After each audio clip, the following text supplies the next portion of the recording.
If you're suffering from acid reflux, difficulty breathing, insomnia, digestive issues, unexplained heart palpitations, or GERD, you could have a hiatal hernia. A hiatal hernia occurs when the upper part of your stomach bulges through the large muscle separating your abdomen and chest, called the diaphragm. Your diaphragm has a small opening called hiatus through which your esophagus passes before connecting to your stomach. In a hiatal hernia, the stomach pushes up through that opening and into your chest. Now, a very small hiatal hernia usually doesn't cause any problems. You may never even know you have one unless your doctor discovers it when checking for another condition. But a large hiatal hernia can allow food and acid to back up into your esophagus, leading to heartburn. Self-care measures or medications can usually relieve these symptoms. However, most people don't know where to acquire the proper information to do the very self-care practices that can relieve these symptoms. Or worse, their doctors might go straight to prescribing a PPI instead of making these recommendations, which can further lead to disruptions in digestion, drug dependency, and worse consequences down the road. While a very large hiatal hernia may require surgery, many hiatal hernias can be resolved naturally at home. Hi, my name is Monica Yearwood, and I have been teaching people about digestive issues, detoxification, stress management, and lifestyle medicine since 2006. I am an Ayurvedic practitioner, herbalist, yoga instructor, and trained in massage therapy.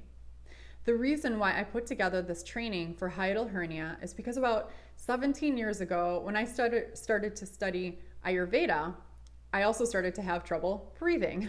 I thought that I was developing allergies, and so I went to an allergist. And after she gave me a series of tests, she determined that I did not have allergies, but that I had acid reflux. So she gave me a prescription for a PPI, and she sent me on my way. However, I didn't want to take the PPI, and instead I went on a quest to resolve my symptoms naturally. So one of the first things that I started to do and experiment with was fasting. I did a 5-day juice fast, and my symptoms mainly resolved. But the problem was that it didn't last very long, and they came back, and even more frequently. Mostly I had a feeling that I couldn't breathe, but I also was getting heart palpitations that would be relieved when I would lie on my side. And then as a massage therapist and yoga instructor, and since I'm very fascinated by the musculature of the body, I started to also notice that there were certain postures or stretching that I could do that would relieve my symptoms, such as doing cobra or side neck stretches. Over time, I discovered that there were trigger points in my diaphragm, and I figured out how to release them using yogic postures and breathing techniques. So I began to share my exercises with my clients and those people who I knew were suffering from hiatal hernia, and I have literally helped hundreds of people resolve their hiatal hernia issues. For example, take Sophie, who avoided surgery by doing my exercises and experienced a complete elimination of pain and discomfort in only 2 weeks. Amazing. I did this religiously for 2 weeks, and all pain and discomfort is gone. Gone. Needless to say, so much better than the surgery my doctor offered as a solution. I am grateful beyond words. Thank you, Monica. Many blessings, Sophie L. Or Diana, who suffered from GERD and heart palpitations. Amazing. This worked to relieve my feelings of heart palpitations due to GERD. I did it each time I got a flare. Also, can I just say that Monica is such a kind, caring, and helpful person. Gosh, I'm just so glad to have found this technique. Or Kathy, who had been to many practitioners seeking relief. Thank you so much. I've tried so many different methods, and this is the first method that has brought me relief. I will continue to use your method again and again. Thank you from the bottom of my heart. Or Goran, who said, I had this bad palpitation for 4 weeks, and I was crazy about that. I always knew that the problem is with my stomach, hernia, and not heart. I did these exercises, and after 2 days, I felt sudden pain and discomfort below the ribs. I am convinced that I moved something inside due to these exercises, and the problem is gone. Thank you a lot. One doctor even measured the results of my technique by ultrasound. Dr. Stephen Stokes said, the diaphragm is everything. It has attachments to the lumbar spine and can stress out the vagus nerve and cause just about every illness known. I've used a diagnostic ultrasound, which I own, before and after this technique, and have documented improvement in the hernia.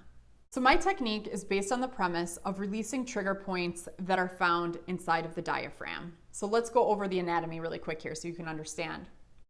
The diaphragm, located below the lungs, is the major muscle of respiration. It is a large dome-shaped muscle that contracts rhythmically and continually, and most of the time involuntarily. Upon inhalation, the diaphragm contracts and flattens, and the chest cavity enlarges. This contraction creates a vacuum, which pulls air into the lungs. Upon exhalation, the diaphragm relaxes and returns to its dome-like shape, and air is forced out of the lungs. So trigger points are involuntary, tight, tender spots in contracted muscle. And the trigger points create pain and dysfunction in the muscle.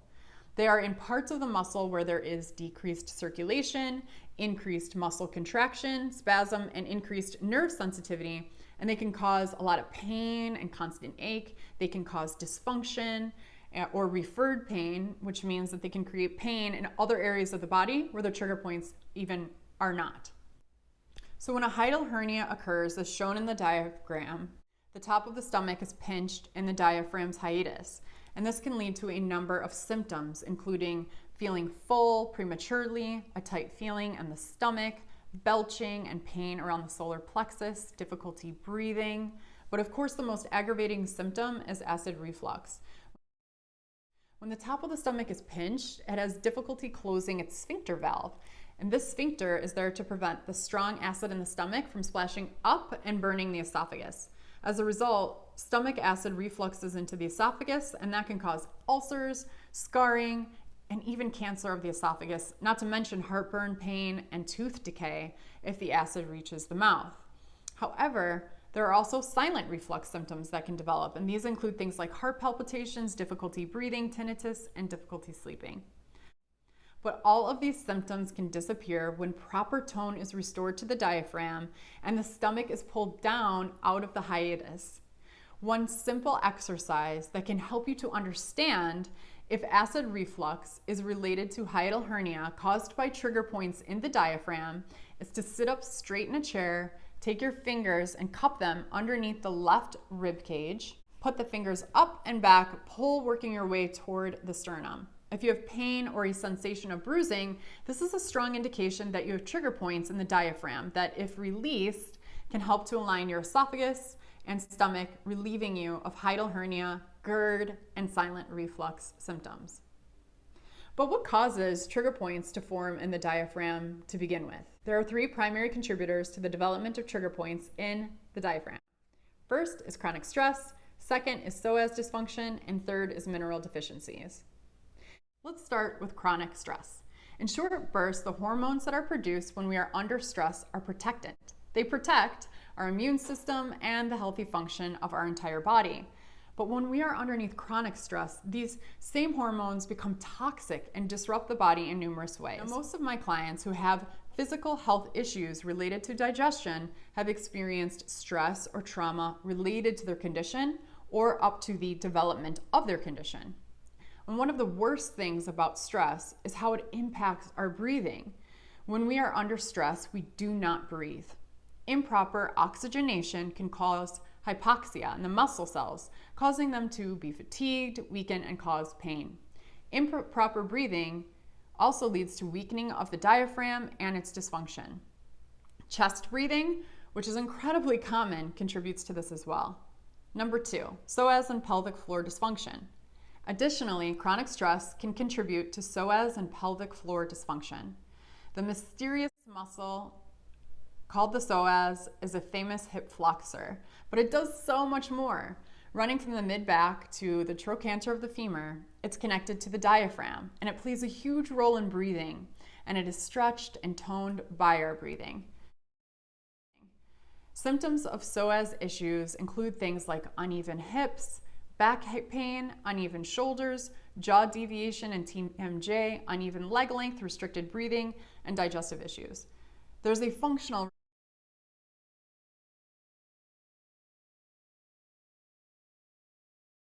relationship between the diaphragm and the pelvic floor that is not often understood. When the diaphragm contracts for a breath, it pulls downward and lowers the pressure within the chest cavity, allowing the lungs to inflate. At the same time, the musculature of the pelvic floor has to pull downward to maintain a constant pressure within the abdominal cavity. If this were to not happen, the organs within the abdomen would be compressed and damaged. So because of this, if there is a problem with the pelvic floor musculature, such as after childbirth or with excess weight or with low back issues, the diaphragm does not contract fully and the individual will need to use her accessory breathing muscles more to breathe. If one does not use the diaphragm fully, it becomes more rigid and tight due to continuously stretching out of the fascia within and around the muscle. Now, let's add to that some minor trauma or inflammation within the abdominal cavity that can cause the fascia around the organs to become stiffer and to shrink.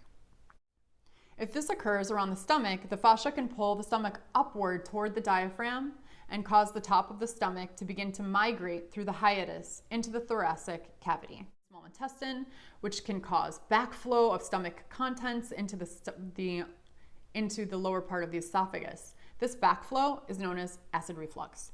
Because the lining of the esophagus is not the same as the stomach, this acid condition can cause damage to the esophagus.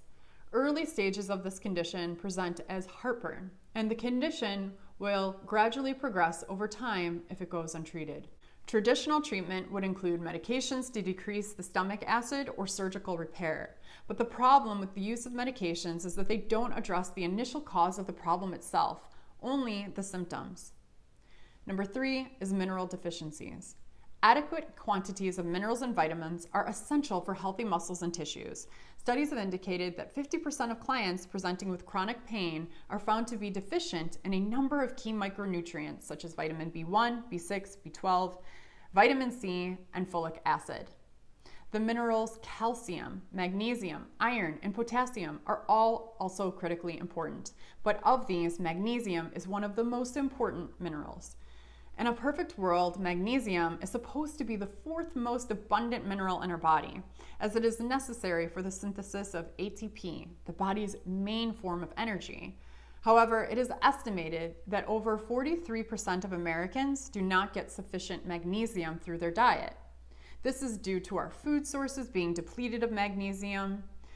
Also, our soil sources are also depleted of minerals. Food processing and absorption issues are getting more and more common, and that can also impact the way that we assimilate magnesium. When you increase your demands for magnesium through chronic stress, which stress depletes magnesium stores in the body, you contribute to this issue even further. Magnesium works on a very foundational level, so the signs of deficiency can be quite variable. So how to fix a hiatal hernia? If you want to fix hiatal hernia, you need to implement the following. Correct posture and proper breathing by releasing trigger points within the diaphragm. Implement stress reduction practices through a solid morning routine, and also release trigger points within the PSOAS so that you align the pelvis, which will release abnormal pressure that is pulling down and straining the diaphragm. And you need to include dietary and supplementation practices that will help you to acquire the ideal mineralization of your muscles so that they function optimally. And number 5, which I haven't mentioned yet, is that you need a mentor and a guide to take you through this process. I have literally helped hundreds of people resolve hiatal hernia through posture, breathing, and dietary practices, and I would be so honored to help you. My approach is integrative and process-oriented. In my 3-week course to release hiatal hernia, you will learn a specific sequence of exercises that you can use whenever you need to pull the stomach back into proper alignment. This means no more acid reflux, burning, burping, or discomfort with breathing and a constricted chest caused by hiatal hernia.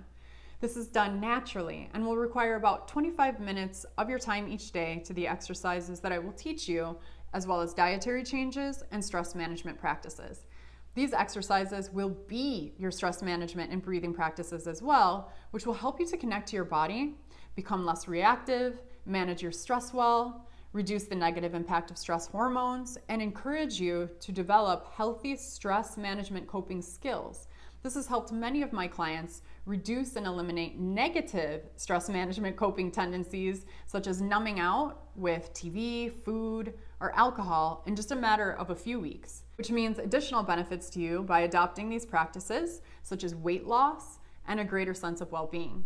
In addition, you'll receive a dietary and eating protocol designed specifically for hiatal hernia that will properly mineralize your body, causing the natural release of trigger points occurring because of mineral deficiencies and the regulation of acid production in the stomach.